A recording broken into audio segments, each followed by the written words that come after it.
Ayon po sa medical authorities, sabi, walking is the most profitable forms of physical exercise. It stimulates the heart and the lungs, strengthens the bones and muscles, increases the blood flow throughout the body, and reportedly contributes to the loss of excess weight. So yung mga chubby-chubby na po dyan, na kailangan mag-lose ng weight, simulan na po maglakad.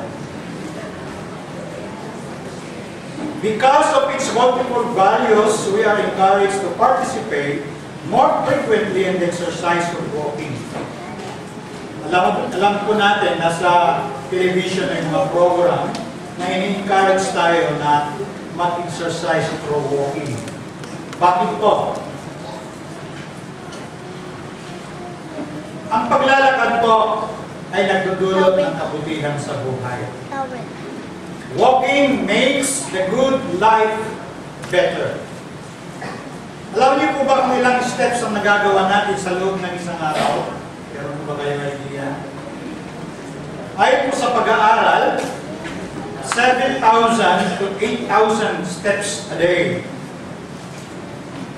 About 2.5 million steps a year. O, nakakapagod po yan. If you imagine 2.5 million na hakbang. At namahulugan po ito na sa buong buhay, a lifetime, you walk approximately 115,000 miles. And the first man to walk around the world is a man by the name David Const. Siya po ay taga Waseca, Minnesota. He completed his historic walk on October 5, 1974, after walking 15,000 miles. And the trip required for 1.5 years, during which time si David Const po ay nakagamit sa kanyang paglalakbay nito ng 22 pairs of shoes, no? At 2 mules, 2 sandals. At ito po daw mga sapatos niya at in-auction pagkatapos ng kanyang paglalakbay. So marahil, hindi po kaakit-akit para sa atin, o marami sa atin, hindi po practical na maging katulad ni David Const. Could you imagine, lumakad ka ng 1.5 years? Natanggapin ang hamon na maglakbay sa buong mundo by way of walking or hiking. Hindi po madaling gawin ang bagay na ito. Hindi po ba? But however, God wants us to understand that Christian life is a walk, a journey, which requires dedication, courage, and persistence. Ang paglakad po ng ating mga Kristiyano ay nangangailangan ng lubusang kahandaan, tibay at tatag ng loob, at magpatuloy hanggang katapusan. So ito po ay panawagan ng pagsuko sa sarili. It calls for self-surrender, a fully yielded life, and an intense desire to please God rather than ourselves. And this is true to Enoch, the man who walked with God and the man who pleased God. So samahan niyo po ako, turn your Bible with me, basahin po natin ang aklat ng Genesis, chapter 5, verse 20 to 24, at Hebrew, chapter 11, verse 5. So dalawa pong aklat sa Bible ang ating babasahin. Ang aking pong ginamit ditong Bible is a New American Standard Version. So Genesis chapter 5, verse 22 to 24. Then Enoch walked with God 300 years after he became the father of Methuselah. And he had other sons and daughters. All the days of Enoch were 365 years. Enoch walked with God, and he was not, for God took him away. Hebrew 11:5. By faith, Enoch was taken up so that he would not see death. And he was not found because God took him up. For he obtained the witness that before his being taken up, he was pleasing God. The walk of which the Bible speaks means you have discovered the road of truth. Hindi mo matatagpuan ng tao ang daan ng katotohanan kung walang pananampalataya. And Enoch could walk with God because he was a man of faith. And the writers of the book of Hebrews tells us that without faith, it is impossible to please God. Believe it at Hebrew 11, chapter 6. Hindi po makapagbibigay lugod sa Diyos ang taong walang pananampalataya. Ang ating pong spiritual na paglakad na sinasabi sa Biblia, ito po isang mabisang pagsasanay ng ating pananampalataya. It is a walk. It is a dynamic exercise of faith. So ang katuparan po ng paglakad na ito po ay nakadepende hindi po sa ating sariling kaparaanan, hindi po sa ating sariling kakayanan, kundi ito po ay nakadepende sa pangunguna at makapangyarihang pag-ilos ng banal na espiritu sa ating buhay. And Enoch is one of the most striking personalities of the Old Testament.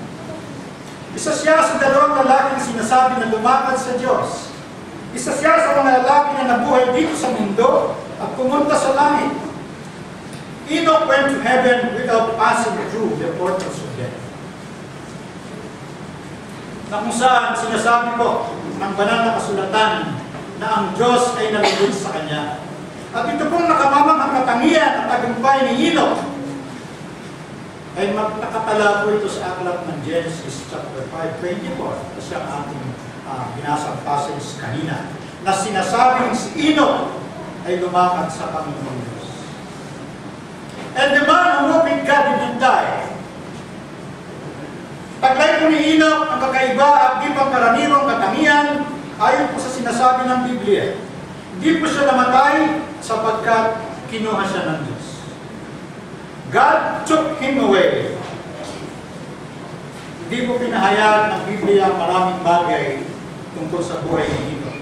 Ang sinasabi lang po doon sa Genesis chapter 5 na siya ay pampito mula sa lahing Adan.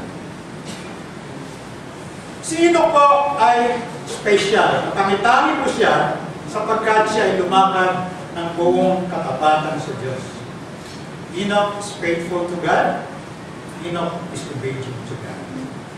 Alam niyo po, bago pa dumating ang malaking baha, sa panahon ni Noah, kung saan sinasabi ng Biblia na ang mga tao ay hindi lumalakad ng buong katapatan sa Diyos, kundi lumalakad sila sa kanilang masasamang kaparaanan, lumalakad sila sa kasalanan. Dito po si Enoch ay hindi na nahimik tungkol sa bagay na ito. Ipinahayag niya sa mga taong nakapaligid sa kanya ang tungkol sa kasalanan. At ganito po ang sinabi ni Enoch. Mababasa po natin yan sa Jude, verse 14 to 15. Ang sinasabi ni Enoch ay ganito. Narito, dumarating ang Panginoon na kasama ang laksa-laksang mga banal upang igawad ang hatod sa lahat ng kanilang masamang gawa at kalikuan upang igawad ang hatod sa lahat at upang sumbatan ang bawat kaluluwa sa lahat ng kanilang masasamang gawa na kanilang ginawang may kalikuan at sa lahat ng bagay na malupit na sinalita sa kanya ng mga hindi naka-Diyos na makasalanan. So bago pa po ang paghuhukom ng Diyos sa pamamagitan po ng baha, nagbabala na si Enoch sa mga tao na igagawad ng Diyos ang hatol sa lahat dahil sa kanilang kalikuan at masamang mga. Ang buong buhay po ni Enoch ay pinagkatiwala niya sa Panginoon Diyos. Buong puso ang kanyang pananalig at pagsumpa. Kaya labis po ang pag-ibig ng Diyos kay Enoch. Upang siya ay hindi makaranas ng kamatayan, pinatunayan po ng Biblia na ang Diyos ay nalulugod. Ano po nangyari kay Enoch? Ang sabi po ng Genesis 5:24, hindi na siya natagpuan sapagkat siya ay kinuha ng Diyos. Tulad din po ni Enoch, si Elias. Isa rin tapat na lingkod ng Diyos ay umakyat din sa langit sa pamamagitan ng ipo-ipo. Doon po sa 2 Kings chapter 2 verse 11, makikita po natin ang nangyari kay Elias. Nung kunin po siya ng Panginoon Diyos. Si Noah, nakapuha-puha ni Enoch, ay isa rin pong matuwid at walang kapintasan, ay lumakad din ng buong katapatan kasama ng Diyos. Dahil po sa kanyang katuwiran, sa pagiging matuwid, tanging si Noah at ang kanyang pamilya lamang ang naligtas ng hatulan ng Diyos ang mundo sa pamamagitan ng baha. Si Enoch po ay lumakad na kasama ang Diyos sa loob po ng 300 taon pagkatapos na ipanganak si Matusalem sa edad na 65 years old. So ang lahat po na naging araw ni Enoch, 365 years. At ang ginawang paglakad po ni Enoch sa Diyos sa loob ng 300 taon ay hindi po matutularan ni numan sa panahon natin ngayon. Karamihan po sa mga tao ngayon walang personal na kaugnayan sa Diyos. Kaya sila po ay lumalayo at itinatanggi ang Diyos. So ang tanging paraan na po upang tayo ay mapalapit at tayo ay mapanatili sa Panginoon ay ang isuko natin ang sarili sa Panginoon. Isuko natin sa Kanya araw-araw. Talikuran natin, iwaksi natin, patayin ang ating mga pagsariling hangarin, ang ating mga pagnanasa at sariling desisyon para sa layunin ng kaharian ng Diyos. Tayo may mga tinawag ng Diyos na pasanin ang cross araw-araw. Patuloy po tayong sumunod kay Jesus at gawin ang mga bagay ayon po sa Kanyang kalooban at pamamaraan at hindi po ang mga bagay na naaayon sa ating sariling kaparaanan. Ang paglakad po ni Enoch araw-araw ay paglakad po na may pananalig at may pag-iisa sa Diyos. Ang sinasabi ko sa atin ng Biblia, kung si Enoch ay lumakad na may pananalig sa gitna ng makasalanan ng mundong ito, tayo rin naman ay dapat na sumunod sa kanyang mga halimbawa. Sapagkat ang mga tao noon at ngayon ay walang pagkakaiba. Pare-pareho lang. At ang Diyos noon ay siya rin Diyos natin ngayon. Hindi nagbabago. Si Enoch po sa kanyang kapanahonan ay lumakad na yung pananalig sa Diyos. So gayon din naman, sa panahon natin ngayon, tularan natin ang ginawang paglakad dito. Manalig tayo at magtiwala sa Diyos. Alam niyo po, bago kinuha ng Diyos si Enoch, kanyang pinatutuhanan na ang Diyos ay nalugod sa kanya. Before his translation, he had his testimony that he pleased God. So ang buhay po ni Enoch at ang kanyang salita ay maliwanag po. Ito po ay matibay na patutuo. It is a clear witness for God before a corruptible world. Saksi po ang Diyos sa masasama at pakasalanang mundo ito. At ang buhay po ni Enoch ay kakaiba, sapagkat hindi po siya umayon sa kalakaran ng mundo at hindi siya kontrolado ng mundo. Kaya kung nais po natin tularan si Enoch sa araw-araw na paglakad natin sa makasalanang mundo ito, harapin natin sa sarili ang katuwiran. At gawin ang pagbabago bilang isang mabuting patutuo sa kasalukuyang masamang mundo.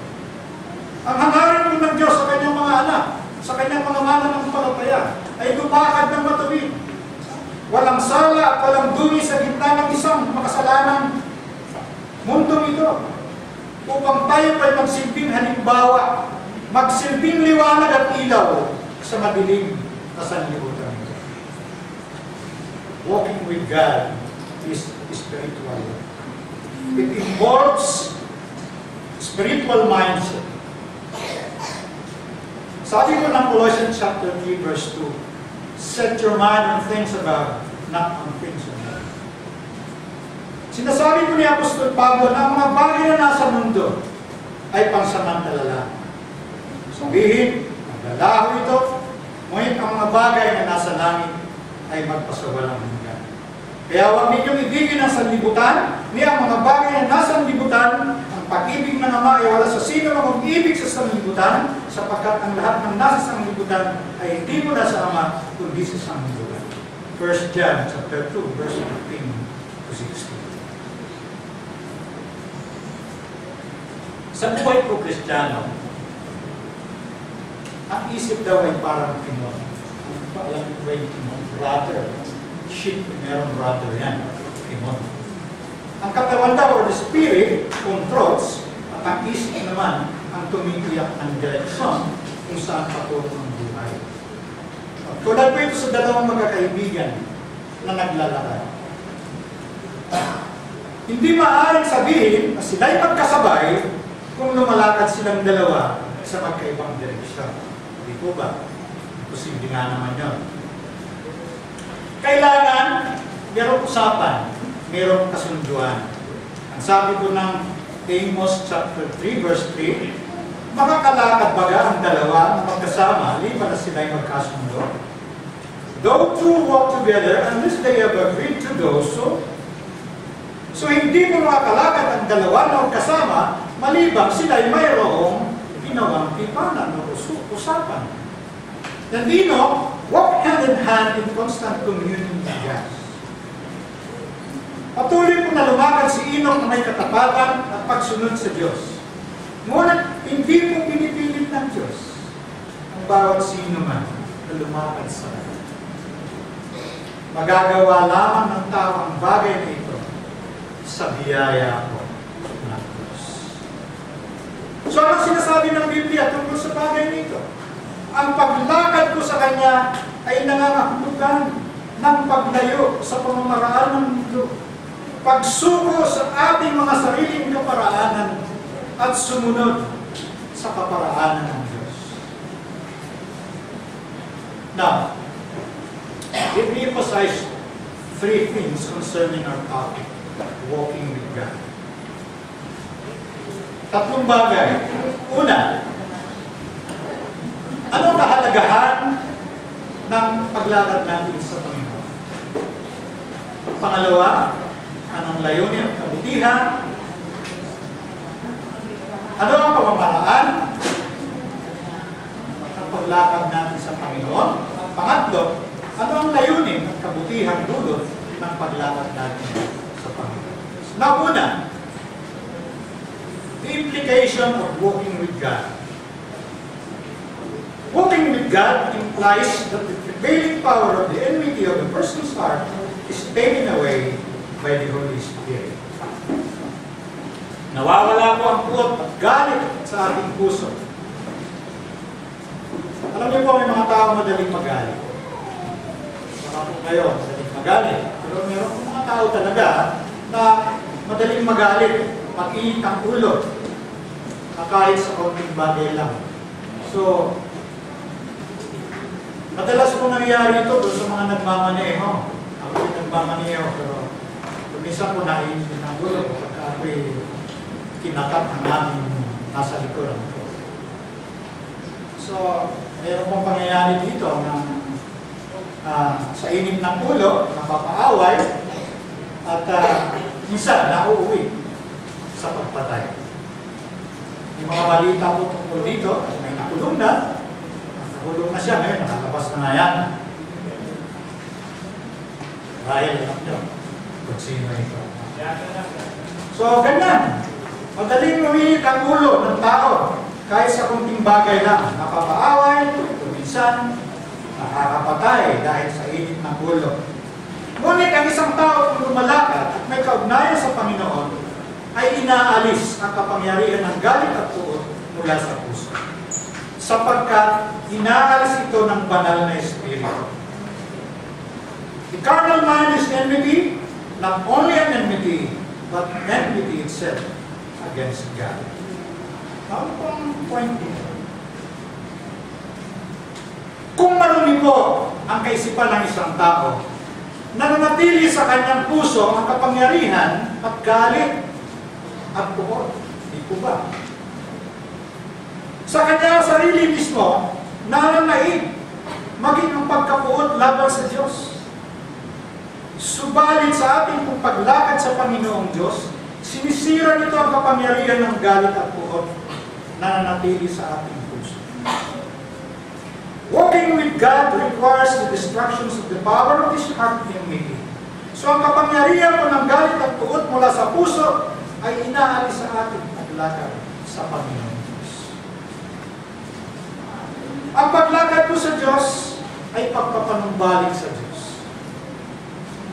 Walking with God also means that the person is actually reconciled to God, the Father. So napapanumbalik ang tao sa Diyos sa pamamagitan ng buong katuwiran at pagtubos na ginawa ng Panginoon Jesus. And Romans chapter 5 verse 10 is saying that we are reconciled to God through the death of His Son, Jesus Christ. So nung tayo po ay naring ganap at pinawalang sala sa pamamagitan ng pananampalataya kay Kristo, tayo po ay nagkaroon ng kaugnayan sa Diyos. Kaya kung wala pong paglakad sa Diyos, hindi maaaring mapanumbalik ang tao sa Diyos at magkaroon ng kaugnayan sa Kanya. So kung wala pong kaugnayan sa Diyos, sila po ay may tuturing na mga ligaw ng landas. Mga taong nawalay sa Diyos dahil po sa kasalanan. Subalit sa pamamagitan ng krus, inalis ang galit at puot at napanumbalik ang tao sa Diyos. Ang paglakad po sa Diyos ay pakikipag-isa sa Diyos. Sino po ay lumakad na kasama ng Diyos? The Hebrew verb for the walk is a distinctive form that conveys a sense of an ongoing intimacy with God. Alam niyo po, kakaiba ang pagkamalapit ni Enoch sa Diyos. Kapansin-pansin at walang pagdududa, dahil po ito, sa bukod-dami at espesyal ang kaugnayan ni Enoch sa Diyos. Pinanatili ni Enoch ang patuloy ang pagiging malapit at pakikipag-isa sa Diyos. So ano pang kaugnayan ito sa ating mga Kristiyano? Panatilihin po natin sa buhay ang patuloy na paglakad at pakikipag-isa sa Diyos sa pamamagitan po ni Jesus. Lumakad tayo ng papasakop sa kalooban ng Diyos. Magtiwala tayo sa Kanyang kapangyarihan at pangako at hindi po tayo magiging.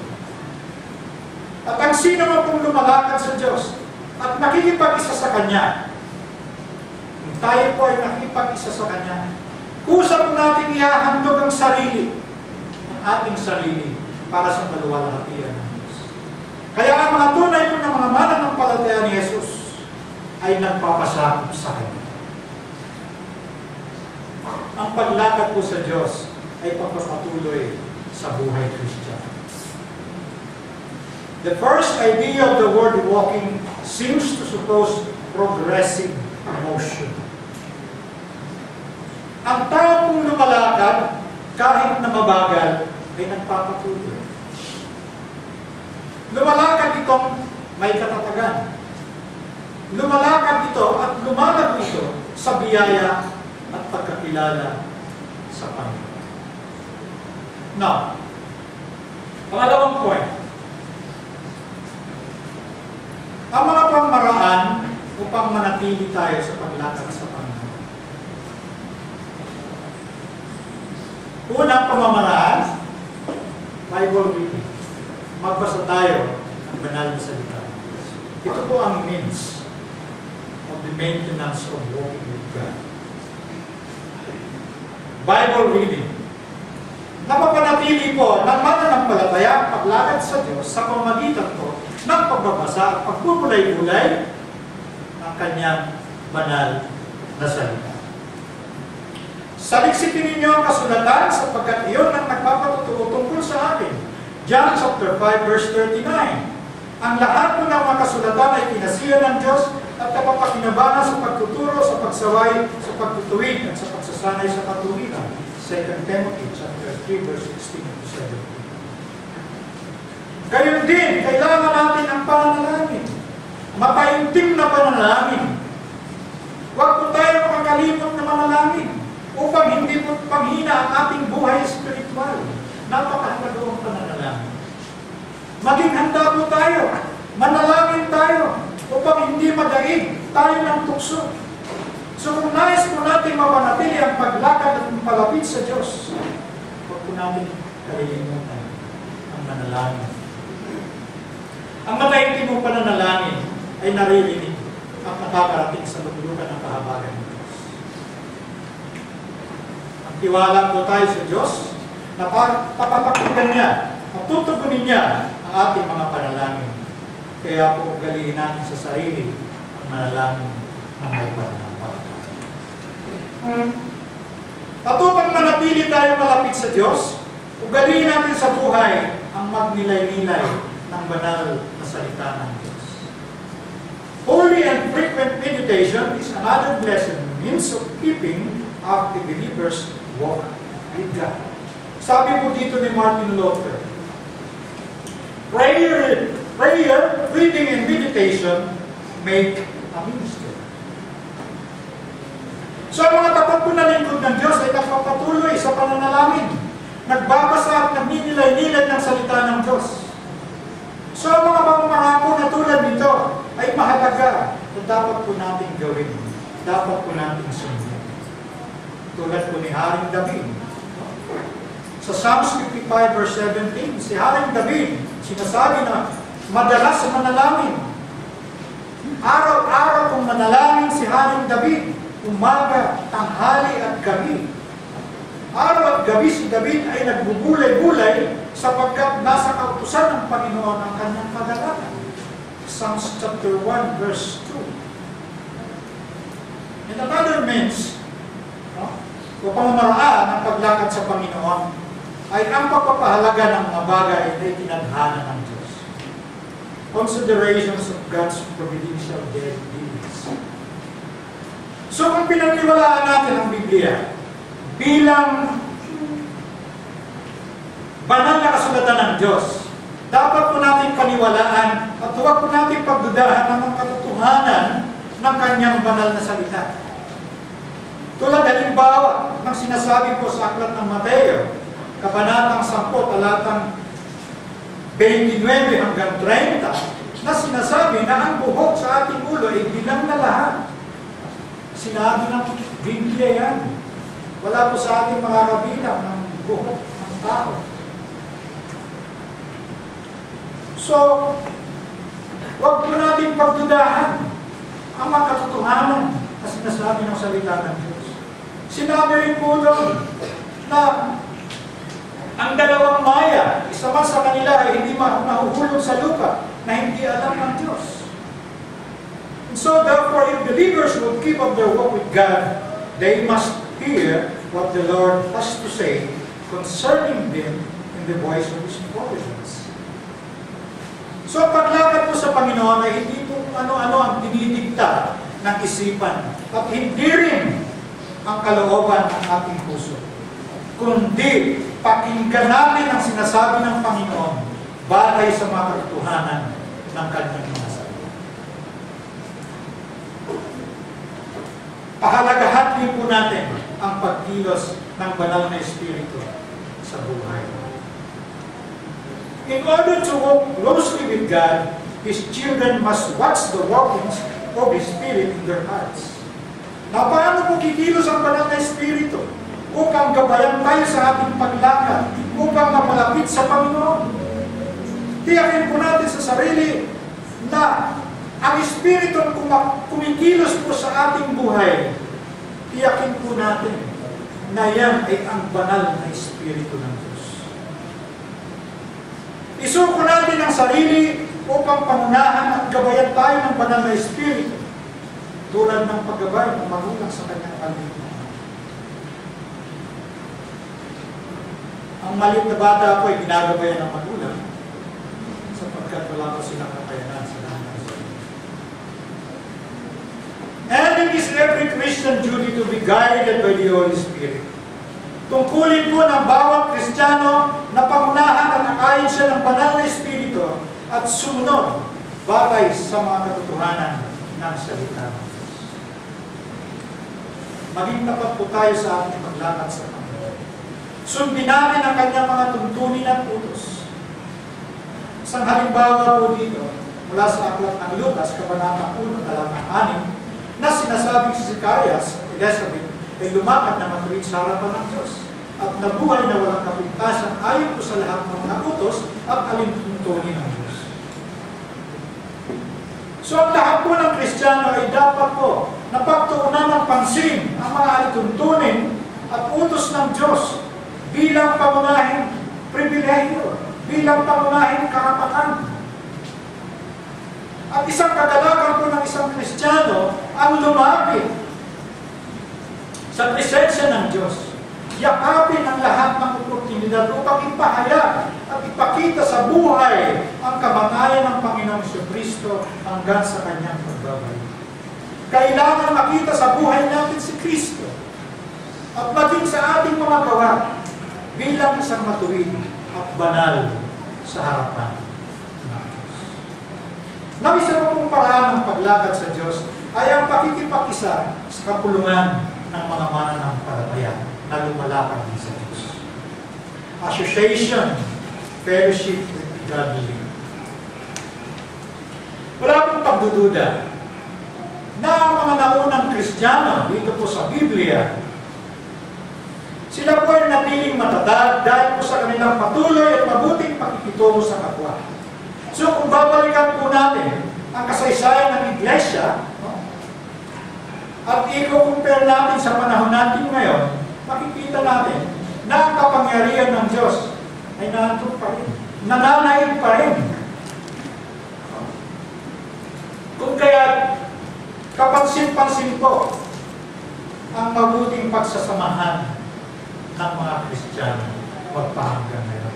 Umiiral pa rin at nagpapatuloy ang magandang samahan, ang fellowship ng mga Kristiyano. As God's power prevails, Christian societies and fellowship meetings prevail. Now, the third and the last point, ang layunin at kabutihan ay dudulot ng paglakad at pagiging malapit sa Diyos. It is a walk that is honorable. Ito ay paglakad na may paggalang at pagdakila sa Diyos. So, ang paglakad po sa Diyos ay paglakad sa kabanalan. Ang mga mananampalataya ng Panginoong Yesus, ang mga Kristiyano ay tinatawag at kinikilalang kaibigan ng Diyos. Tayo po ay mga kaibigang dinalisay at binanal ng Diyos. So ang sikreto po ng pagkikipagkaibigan ng Diyos ay para po sa mga natatakot. The secret of the Lord is for those who fear Him. And He will make them know His covenant. Ang mga kaibigan ng Diyos ay ginagawa ang kanyang mga utos. Gayon din, ipinapaalam ng Panginoon sa kanyang mga kaibigan ang lahat ng bagay. Hindi po tulad ng isang alipin na hindi alam ang ginagawa ng kanyang Panginoon. So kung tayo po ay mga tunay na mga mananampalataya ng Panginoon, ipinapaalam po niya sa atin ang kanyang mga gawa sa pamamagitan ng kanyang mga salita. Ang paglakad po sa Diyos ay kalugod-lugod. Ang paglakad sa Diyos ay kaiga-igaya. Sabi po ng matalinong tao sa Biblia na si Solomon, Proverbs 3 verse 17. Ang kanyang mga daan ay mga daan ng kaligayahan at lahat ng mga landas ay kapayapaan. Her ways are ways of pleasantness and all the paths are peace. So sabi po ni Matthew Henry tungkol sa bagay na ito, sa kanyang mga kaibigan, sabi ni Matthew Henry sa kanyang kaibigan, ang malapit na siyang mamatay, you have heard many men's dying words, and these are mine. Sabi ni Matthew Henry, a life spent with communion with God is the most pleasant life in the world. A life spent with communion with God is the most pleasant life in the world. So, ang sinasabi ko ito ni Matthew Henry, ito totoo. Sa mga totoong mananampalataya, mga totoong Kristiyano, ang tao kung may personal na kaugnayan sa Panginoon ay may higit na kaiga-igayang buhay sa mundo ito. Sa Panginoon, meron po tayong kagalakan, meron tayong kapayapaan. Sa Panginoon, meron tayong kapahingahan. Ibinibigay ang ating mga pangangailangan ayon sa kanyang kalooban at inilalayo tayo sa kapahamakan. Now, ano po ang kalignan at pagtutunguhan ng paglakad natin sa Diyos at saan ito ahantong? Walking with God is a walk which ends in heaven. It is a walk which ends in heaven. Ito po ay paglakad na magtatapos sa langit sa kaharian ng Diyos. May langit po na naghihintay sa katapusan sa lahat ng mga lumalakad sa Panginoon. Ito ang katiyakan ng mga taong Kristiyanong sumasampalataya kay Kristo. Kaya kung ikaw kaibigan ay wala pa kay Kristo, lumalakad ka pa rin ayon sa kalakaran ng mundo. Matawag ka kayo. Sapagkat may paghatol ko sa mga huling araw. Tayong lahat, buhay man o patay, ay haharap sa banal na hukuman ng Diyos. At dalawa lang ang basihan. Ang matuwid ay may buhay na walang hanggan sa piling ng Diyos. Ang masama, nagpatuloy sa kanyang kasamaan hanggang sa katapusan, ay may kaparusahan walang hanggan sa impyerno. Dalawa lang po ang patutunguhan ng tao. Buhay na walang hanggan at kamatayan walang hanggan. So ang tanong, saan ka dito? Saan ka dito? Hindi natin alam kung anong nangyayari sa bawat isa sa atin. Walang sino man ang nakatitiyak ng kamatayan, ngunit tinitiyak ng salita ng Diyos na mangyayari ito. Kailan? Saan? Anong uri ng kamatayan? Hindi natin alam. Gayunpaman, hindi po'y sinasara ng Diyos ang pintuan ng kaligtasan at buhay na walang hanggan. At ito po ay bukas sa lahat ng makasusunod. At natagpuan ito. Sino po ay lumakad sa Diyos sa mundong ito at kinuha siya upang manahan sa langit sa kaharian ng Diyos magpakailan. Now, bilang pagtatapos po, ang aking panawagan sa lahat na wala pang personal na kaugnayan kay Kristo, those who are yet strangers to Christ, to come and walk with God. Lumapit at lumakad sa Panginoong Diyos hanggang sa katapusan. Put on the Lord Jesus Christ. Ipagkatiwala natin ang sarili sa Panginoong Hesus Kristo. Layuan ang mga bagay na inaalok ng mundo na magdadala sa atin sa kapahamakan at kaparusahan walang hanggan. Ito natin ang sarili sa ginawa ni Jesus doon sa krus. Si Jesus po ay buong katapatang lumakad sa Diyos hanggang sa huling sandali ng kanyang buhay. Hanggang sa kanyang kamatayan. Upang ang mga makasalanan tulad ko, tulad nyo, tulad nating lahat ay magtamo ng kaligtasan at pag-asa ng buhay na walang hanggan. Tayo tignan natin. Panginoon,